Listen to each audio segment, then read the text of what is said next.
I gave my greedy heirs exactly what they wanted, and for a few beautiful seconds, they believed they had won. The lawyer cleared his throat softly and adjusted the stack of papers in front of him, the faint rustle echoing through the quiet conference room like the turning of a page in a long story that was finally reaching its end. My son Daniel sat across the polished oak table, his arms folded with a confidence that hadn't been there a few years ago. Beside him, his wife Lauren leaned back in her chair, legs crossed neatly, her expression calm but unmistakably satisfied. The large window behind them looked out over downtown Columbus, Ohio, where the late afternoon sun reflected off glass buildings and painted the room with a warm golden light. Anyone walking past the door would have thought this was an ordinary meeting about paperwork and family matters. But I could feel the quiet tension hanging in the air like humidity before a summer storm. Daniel tapped his fingers lightly on the table, the same nervous habit he'd had since he was a little boy waiting to open birthday presents. Lauren glanced at the lawyer's folder, then at me, and offered a polite smile that didn't quite reach her eyes. They believed this meeting was the final step in a process that had already been decided. To them, the outcome was as predictable as the sunrise. The house, the land, the savings, everything I had built with my late husband over 43 years. They believed it was already theirs.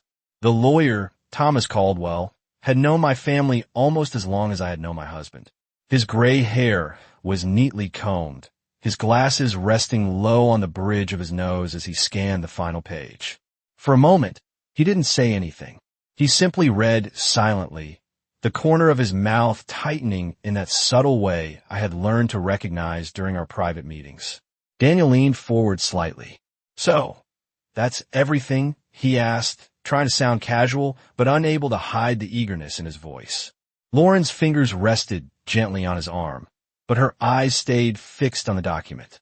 They were already imagining renovations, real estate listings, and the comfortable future they believed was about to begin. I sat quietly at the far end of the table, my hands folded in my lap. At 72, I had learned the value of silence.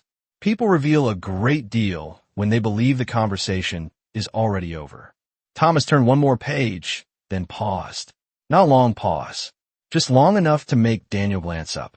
The room grew still in that subtle way it does when something important is about to be said. Then the lawyer spoke again, his voice calm and measured. "There is one final sentence," he said. Lauren straightened immediately. Daniel blinked.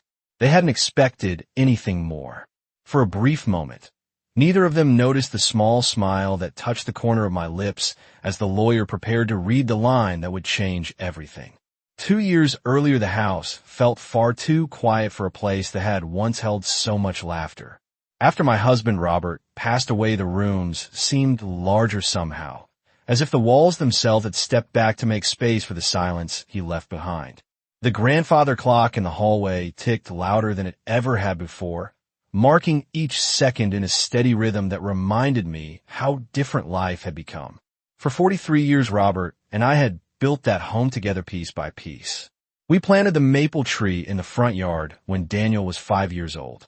We added the sunroom 15 years later after Robert insisted that I deserved a place to read with real sunlight in the winter. Every corner of that house carried a memory. For the first few months after the funeral, Daniel began visiting more often. At first, it warmed my heart.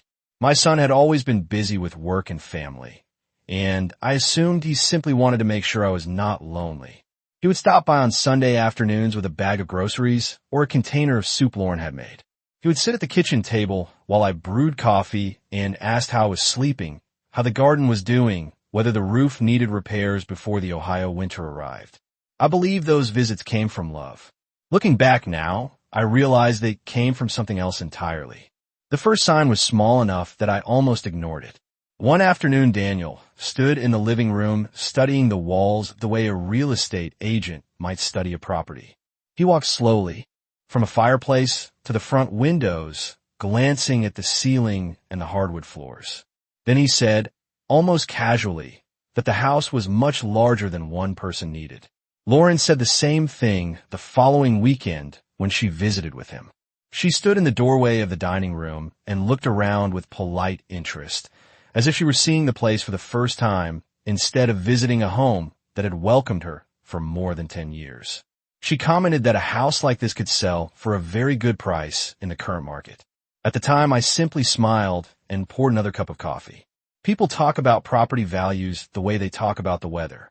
It did not occur to me that they were not discussing the house as my home, but as their future asset. Over the following months, their visits became more regular. Daniel began helping with small repairs that I had never asked for. He replaced the lock on the back door. He rearranged a few things in the garage so that it looked more organized.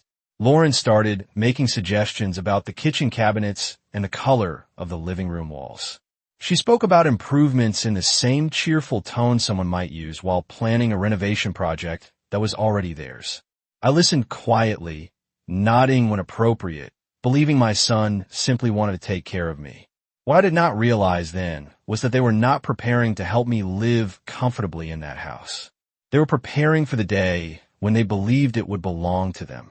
The question that changed the way I saw everything came on an ordinary Tuesday afternoon. Daniel had arrived early, carrying a small toolbox and wearing the same determined expression he used whenever he believed he was solving a problem. He said the kitchen faucet looked old and that he could replace it with something more modern. I stood beside the counter while he worked, listening to the soft clink of metal tools against the sink. Lauren arrived about an hour later with 2 cups of coffee from a cafe down the street. She set one in front of me with a pleasant smile that seemed thoughtful at first glance, but strangely rehearsed the longer I watched it. We sat together at the kitchen table while Daniel finished the repair. The late afternoon sunlight stretched across the wooden floor and warmed the room in that quiet, comfortable way I had always loved about the house. Lauren looked around slowly as she stirred her coffee. Her eyes moved from the cabinets to the windows and then to the hallway that led toward the bedrooms. Finally, she looked back at me and asked a question that sounded simple enough on the surface. She asked if I had ever considered updating my will. The words were gentle, almost careful, as if she were discussing something delicate. For a moment, I assumed she meant the usual practical matters that come with age. People sometimes ask those questions with good intentions. I told her that Robert and I had arranged our documents years earlier and that our lawyer kept everything on file. Lauren nodded thoughtfully and took a sip of coffee. Daniel returned from the sink at that moment, wiping his hands with a towel. Lauren glanced at him for just a second before looking back at me again. Then she said that it might be wise to review everything now that Robert was gone. She mentioned that laws sometimes changed and that paperwork could become outdated over time. Daniel pulled out a chair and sat down beside her, agreeing in a calm voice that surprised me slightly. He said it was important for families to plan ahead so that no one had to deal with confusion later. I noticed the way the two of them exchanged small looks while they spoke. They were not long glances, just brief acknowledgments that something unspoken had already been discussed between them. At the time, I did not accuse them of anything. I simply listened. Still, something about the conversation lingered in my mind long after they left that evening. The question itself was reasonable, but the timing felt unusual. They had never shown much interest in legal paperwork before. Daniel had always avoided complicated documents whenever possible. Yet suddenly both of them were speaking about wills and estate plans as if the topic had become very important. That night, I sat alone in the living room with the television quietly playing in the background while the grandfather clock continued its steady rhythm down the hallway. I thought about the way Lauren had studied the house earlier that afternoon. I thought about the careful tone she used when she mentioned updating my will. For the first time since Robert passed away, a small feeling of doubt began to settle in my thoughts. It was not anger. It was not fear. It was simply the quiet realization that my son and his wife might not have been asking those questions for the reasons I had first believed. The next sign appeared on a quiet Sunday evening, the kind of calm Midwestern evening when the sky over Columbus turned pale orange and the air smelled faintly of freshly cut grass from the neighbor's yard. Daniel and Lauren had come over for dinner, something they had started doing more often since Robert passed away. I had cooked a simple meal the way Robert used to like it, roasted chicken with green beans and mashed potatoes. The three of us sat at the dining table that Robert had built with his own hands more than 30 years earlier. The conversation at first felt ordinary. Daniel talked about work and a new project his company had started. Laura mentioned a friend who had recently moved to Arizona. For a while, the evening almost felt like the family dinners we used to have before everything changed. Then Lauren looked around the room again in that thoughtful way she had begun to develop. Her eyes moved slowly across the walls, the windows, and the old wooden cabinets. She smiled politely and said the house had wonderful bones. That was the phrase she used. Wonderful bones. It sounded less like a compliment and more like something a property agent might say while imagining renovations. Daniel nodded in agreement and mentioned that homes in this neighborhood were selling quickly. He said the market was strong and that houses with large yards like mine were especially valuable right now. I listened quietly while taking a sip of iced tea. Lauren leaned slightly forward and asked whether I had ever thought about simplifying things. She said a smaller place might be easier to maintain, especially during winter when snow covered the driveway and sidewalks. She spoke gently, almost as if she were concerned about my comfort. Daniel added that many people my age were choosing to move into modern condominium buildings where everything was easier to manage. The maintenance was included, the spaces were smaller, and there were elevators instead of stairs. While he gestured around the dining room with the casual confidence of someone already picturing a different future for the property. I nodded politely, but something inside me shifted in a quiet, careful way. It was the way Lauren glanced at Daniel after she mentioned the idea of simplifying. It was the way Daniel studied the hallway leading to the bedrooms as if measuring the space in his mind. They were not discussing my comfort. They were imagining a plan.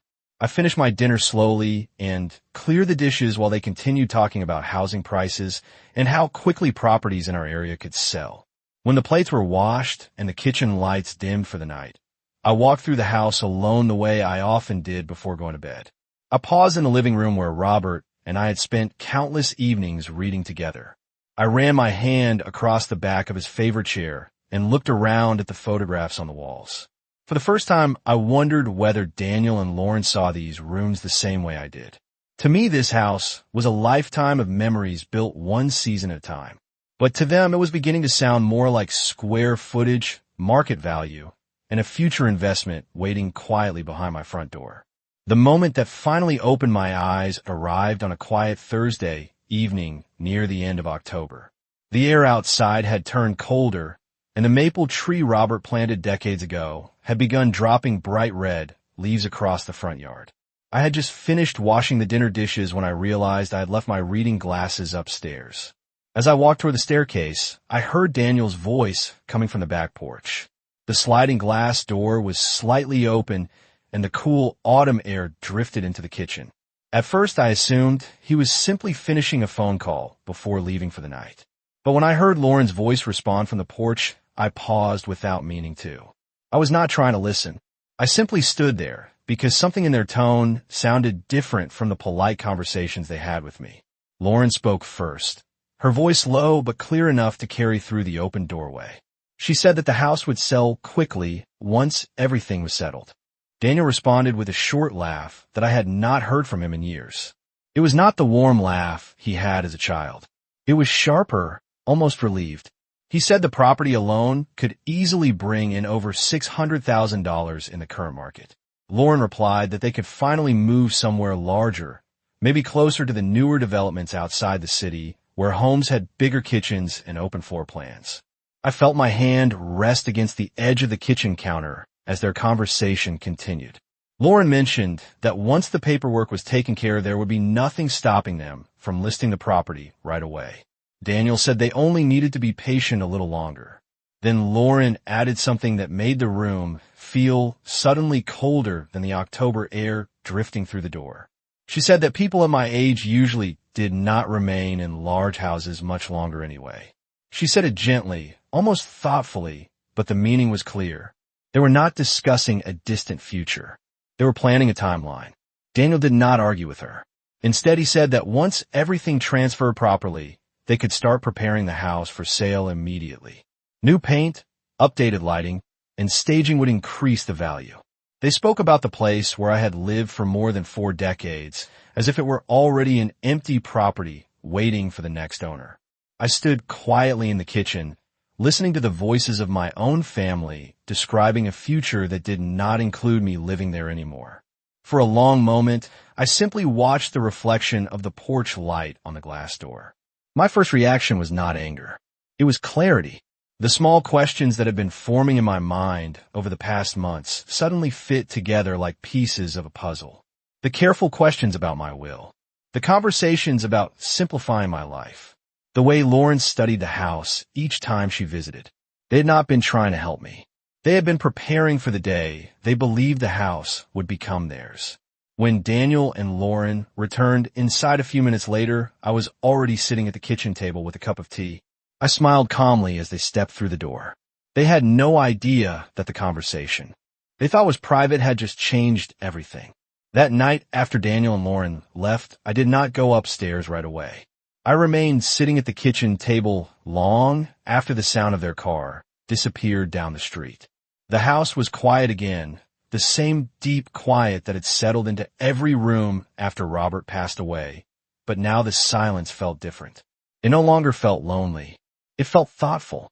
I wrapped both hands around my cup of tea and listened to the familiar ticking of the grandfather clock down the hallway. For years that clock had marked the rhythm of our family life. Robert used to wind it every Sunday morning before church. Daniel would run past it as a boy on his way out the door to play baseball with the neighbors. Now the steady ticking felt like a reminder that time was still moving forward, whether people noticed or not. I thought carefully about everything I had heard on the porch. I replayed their conversation in my mind the same way someone might replay a line from a movie that suddenly makes sense hours later. Their words were calm and practical. They had not sounded cruel, but the meaning behind those calm voices was impossible to misunderstand. They had already imagined a future where my home belonged to them. They had already begun planning what they would do with the money. And most importantly, they believed I would never know about it. That realization brought a surprising sense of clarity. For months, I had been wondering whether I was imagining things, whether the questions about my will and the comments about simplifying my life were simply awkward attempts at concern. But now the puzzle pieces had settled into place. Daniel and Lauren were not waiting for the future. They were preparing for it. I stood up slowly from the table and walked through the house the way Robert and I used to do together every evening before bed. I checked the back door, turned off the porch light, and paused for a moment in the living room where our wedding photograph still rested on the mantel. Robert had always believed in planning carefully. When Daniel was young, he used to say that patience was one of the most powerful tools a person could have. Standing there in the soft light of the lamp beside Robert's old reading chair, I realized that patience was exactly what I would need now. I was not angry with my son. Anger clouds judgment and leads people to make mistakes. Instead, I felt something calmer and far more useful. I felt prepared. The next morning, I woke early, just after sunrise, when the first light touched the maple leaves scattered across the yard. I made a pot of coffee and sat at the kitchen table again, looking out the window toward the street. By the time the coffee cooled in my cup, I had already made my decision. If Daniel and Lauren believed they understood how this story would end, then there was no reason to argue with them. Sometimes the most effective response is to let people believe exactly what they want to believe. Later that afternoon, I picked up the telephone and called the only person who had helped Robert and me make every important legal decision during our entire marriage.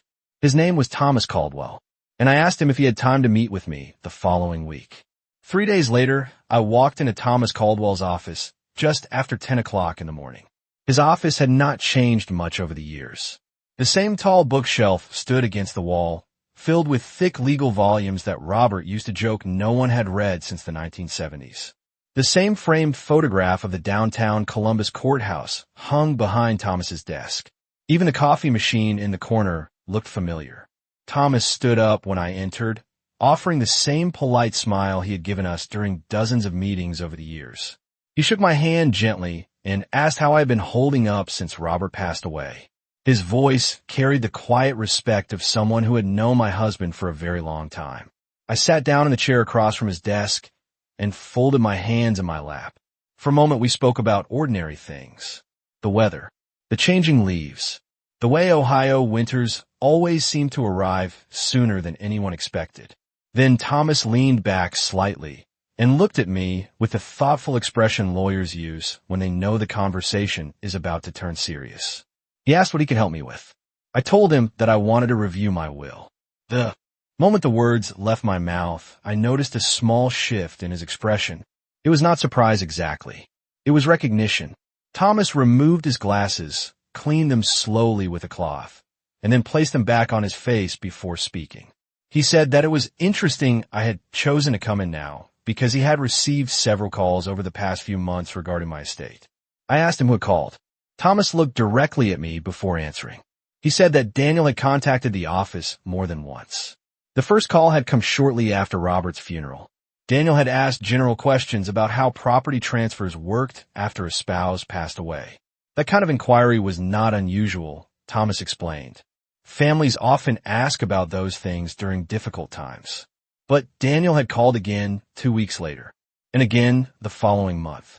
During those conversations, Thomas said Daniel had asked about the timeline for transferring ownership of property once a will was executed. He had asked whether heirs could prepare a home for sale before the legal process was fully completed.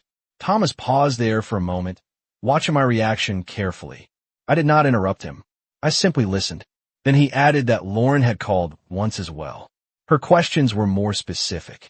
She wanted to know whether renovations made before a property sale could affect estate taxes. When Thomas finished speaking, the office became very quiet.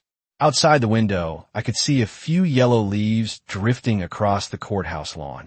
I nodded slowly, as if the information were simply another piece of routine paperwork. In truth, it confirmed exactly what I had begun to suspect. Thomas finally leaned forward and rested his hands on the desk. He asked whether everything was all right. I smiled calmly and told him that everything was perfectly fine. Then I explained that I wanted to make a small addition to my will.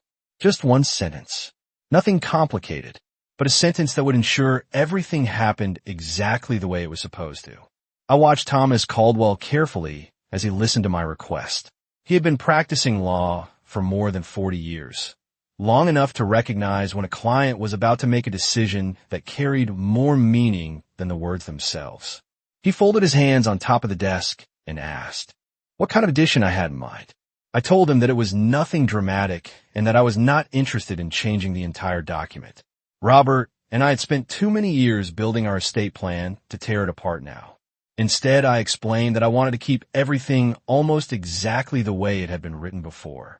The house would still go to Daniel eventually. The savings accounts, the investment portfolio, and the small piece of land Robert had inherited from his parents would remain listed in the same order. I said that all I wanted was a single line added near the end of the document. One sentence that clarified a condition. Thomas did not interrupt while I spoke. He simply listened with the calm patience that made him such a trusted advisor during the years Robert and I worked with him. When I finished explaining my idea, he leaned back slightly in his chair and studied the ceiling for a moment, as if mentally reviewing every possible legal interpretation. Then he nodded slowly. He said that a conditional clause could easily be added to the will as long as it was written clearly and signed with the proper witnesses. The important thing, he explained, was that the sentence had to leave no room for confusion when the document was eventually read. I assured him that clarity was exactly what I wanted. I told him that the sentence would not take away anything that had already been promised. It would simply determine whether those promises remain valid, depending on certain behaviors. Thomas raised one eyebrow slightly at that phrase, but did not question it. Instead, he pulled a yellow legal pad closer and began writing notes with a fountain pen that looked as old as the courthouse across the street. For several minutes, we discussed wording. Each phrase was carefully adjusted until the meaning became precise enough that no one could argue about it later. Outside the office window, the afternoon sun moved slowly across the courthouse lawn, while a few people walked past carrying briefcases and coffee cups. Inside the room, the quiet scratch of Thomas's pen against paper felt almost ceremonial. Finally, he placed the pen down and slid the page across the desk toward me. I read the sentence once. Then I read it again more slowly. The words were simple and direct, but their meaning was unmistakable. Thomas asked whether I was satisfied with the language. I nodded and told him that it said exactly what it needed to say. He then explained that the document could be finalized later that week once the witnesses were available. As I stood to leave his office, he walked with me to the door and reminded me that patience often reveals people's true intentions better than confrontation ever could. I smiled when he said that because patience had already become part of my plan. After the documents were prepared and signed later that week, I returned home with a quiet sense of certainty that I had not felt in months. The afternoon sunlight was fading when I pulled into the driveway, and the maple leaves had gathered along the edge of the walkway like small red and gold memories scattered across the concrete. I unlocked the front door and stepped into the familiar calm of the house. The living room looked exactly as it always had. Robert's reading chair stood beside the lamp near the window. The photographs along the wall still showed decades of family gatherings, holidays, and birthdays that once filled this place with laughter.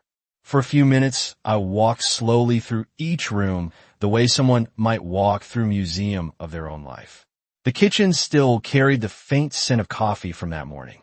The dining table Robert built with his own hands remained polished and steady at the center of the room. Nothing had changed, and yet everything had changed. Now, there was a plan quietly waiting behind the walls of this house, written neatly in a document resting inside Thomas Caldwell's office safe. I poured myself a glass of water and sat at the kitchen table, watching the sky outside turn darker as evening settled over the neighborhood. In the days that followed, I made sure life continued exactly as it had before. Daniel and Lauren visited the following Sunday, just as they had for several weeks. I greeted them warmly at the door and invited them in for dinner. Lauren complimented the house again, mentioning how bright the living room looked during sunset. Daniel spoke about the rising property values in the area and how homes with large yards were becoming harder to find. I listened politely while serving roasted vegetables and fresh bread at the table. If either of them suspected anything had changed, they did not show it. Their conversations carried the same quiet confidence I had begun to recognize. They believed time was on their side. Lauren asked casually whether I had considered speaking with a lawyer about updating my paperwork. I smiled and told her that I had been thinking about it. Daniel nodded approvingly and said that planning ahead was always wise. I agreed with him completely. Planning ahead was exactly what I had done. As the weeks passed, their visits continued with the same predictable rhythm. Lauren often wandered through the house while we talked, studying the walls and windows with the thoughtful look of someone imagining possibilities. Daniel occasionally mentioned how simple it would be to repaint the living room or update the kitchen lighting if the place were ever renovated.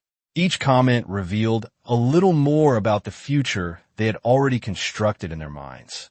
I never argued. I never questioned their ideas. Instead, I listened carefully and allowed them to believe the story they had written for themselves. The truth was already resting quietly in a single sentence inside a legal document they had never seen. And patience, as Robert used to say, always has a way of bringing the right moment to the surface.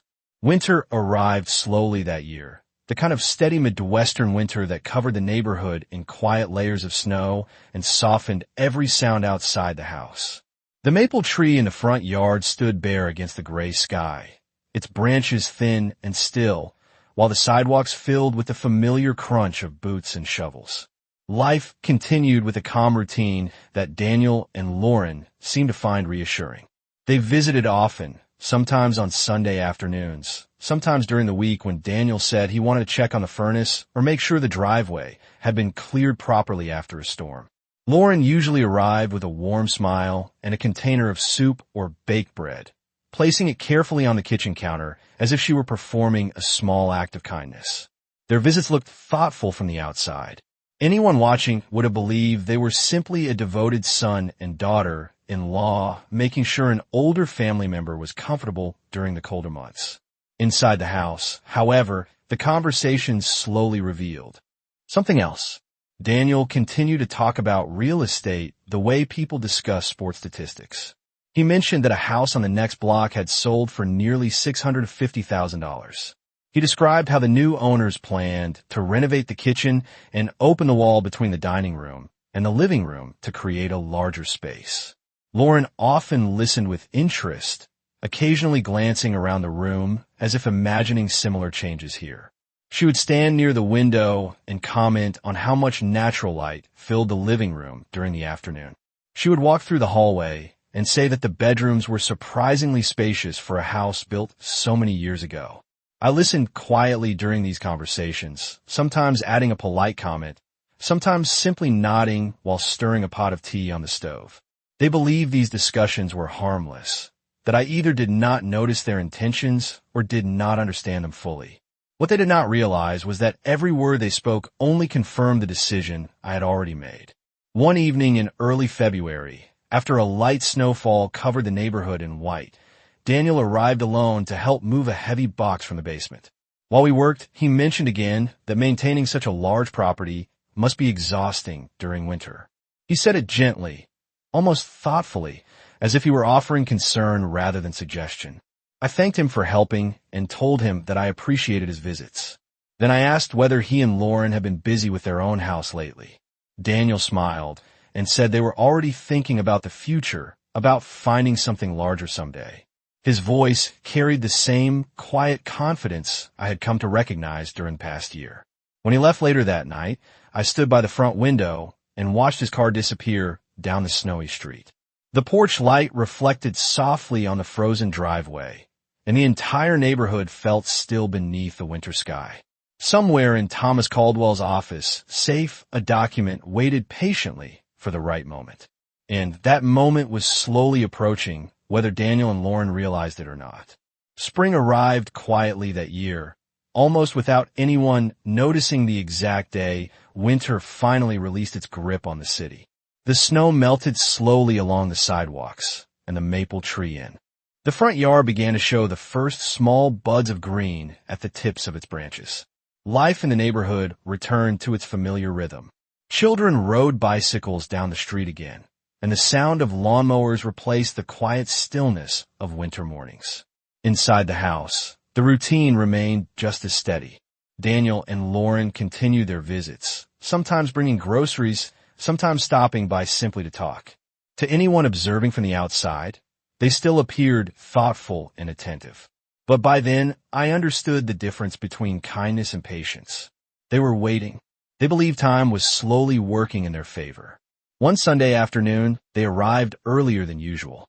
Lauren stepped into the living room and immediately commented on how bright the space looked with the spring sunlight coming through the windows. She walked toward the fireplace and looked around with the same careful attention she had shown for months. Daniel sat down at the kitchen table while I prepared tea. As I placed the cups in front of us, he mentioned that a house just 2 streets away had recently sold in less than a week. He described how quickly buyers were making offers in the current market.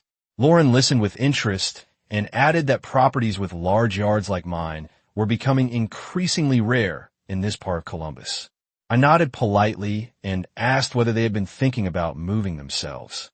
Daniel smiled slightly and said that one day they hoped to find something larger. Lauren laughed softly and said that a place like this would be perfect if someone were willing to update it properly. The conversation drifted easily after that. We talked about the weather, about the flowers beginning to appear in the garden beds, about how quickly the seasons seemed to pass as the years moved forward. I noticed how comfortable they looked in the house now. Daniel moved through the rooms with a quiet sense of familiarity. Lauren opened cabinets without asking, as if she already belonged there. They were no longer guests in their own minds. They were simply waiting for the moment when the house would officially become theirs. That evening after they left, I walked slowly through each room again, just as I had done many nights before. The sunlight had faded, and the house rested in the soft glow of the lamps Robert and I had chosen together years earlier. I paused beside the living room window and looked out at the front yard where the maple tree stood with its new green leaves. The air outside smelled fresh and warm after months of winter cold. Somewhere not far away, a lawn mower hummed quietly in the distance. Everything looked peaceful, ordinary, and unchanged. Yet I knew that the story they believed in was quietly approaching its final chapter. And when that chapter arrived, the one sentence waiting inside Thomas Caldwell's office would speak far louder than anything I had ever needed to say. The meeting at Thomas Caldwell's office was scheduled for a quiet Thursday afternoon in early summer. The sky above downtown Columbus was clear, and the sunlight reflected softly from the tall windows of the office building as Daniel and Lauren walked beside me down the hallway. They had both arrived early when Thomas invited us to come in and review the estate documents together. Lauren wore a calm smile that looked almost celebratory, and Daniel carried the confident posture of someone who believed the outcome of the day had already been decided. Inside the conference room, the polished oak table reflected the bright afternoon light. Thomas greeted us politely and motioned for everyone to sit. A thick folder rested in front of him, the same folder that had been waiting quietly in his office safe for months. Lauren crossed her legs neatly and folded her hands on the table. Daniel leaned forward slightly, resting his elbows on the edge of the desk while watching Thomas prepare the documents. The atmosphere in the room felt strangely relaxed. Daniel even made a light comment about how complicated legal paperwork always seemed, and Lauren laughed softly as if the entire process were simply a routine formality. Thomas adjusted his glasses and opened the folder carefully. His voice was steady as he began reading through the familiar sections of the will. The document described the house, the savings accounts, and the small parcel of land Robert had inherited from his parents. Everything sounded exactly as Daniel and Lauren had expected. I noticed how Lauren's expression softened as each paragraph confirmed what she had already imagined. Daniel nodded occasionally, as though each line simply verified a future he had been waiting to claim.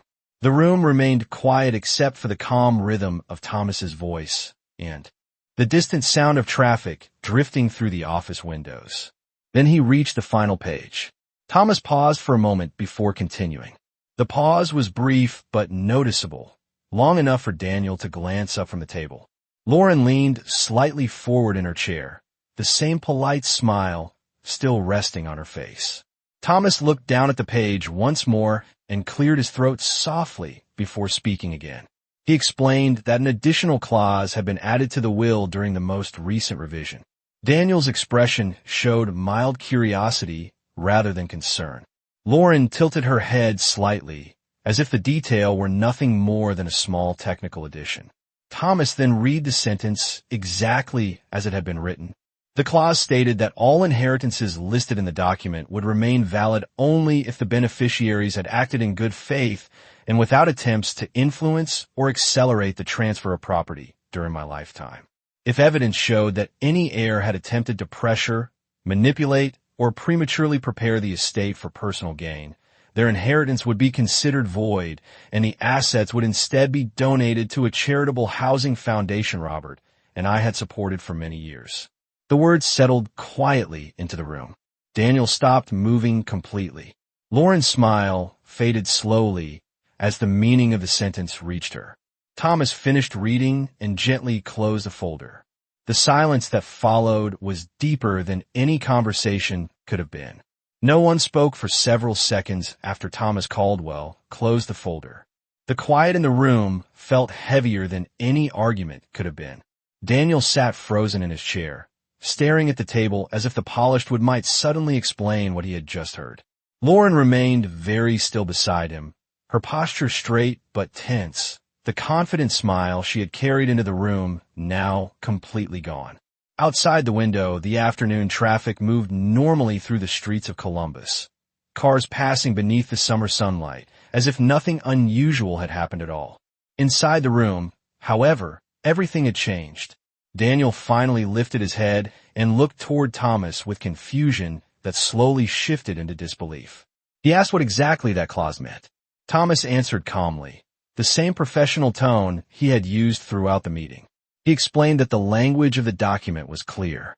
If any heir had attempted to influence, pressure, or prematurely plan the sale or transfer of the property during my lifetime, their inheritance would be invalid. The assets would then be redirected according to the charitable provisions listed in the will. Lauren spoke next, her voice quieter than I had ever heard it before. She asked how anyone could prove something like that. Thomas simply adjusted his glasses and said that statements, actions, and documented inquiries could all be considered evidence. He reminded them that legal matters often leave a record. The room fell silent again. Daniel looked at me then, searching my face for something that might undo the words that had just been read. I met his eyes calmly, not with anger or disappointment, but with the steady patience Robert had always admired. For a long moment, no one moved. Finally, I stood from my chair and placed my hands lightly on the back of it. I told Daniel that Robert and I had spent our entire lives building something that we hoped would bring our family security and stability. We never intended it to become a reason for impatience or calculation. I explained that the clause was not meant to punish anyone.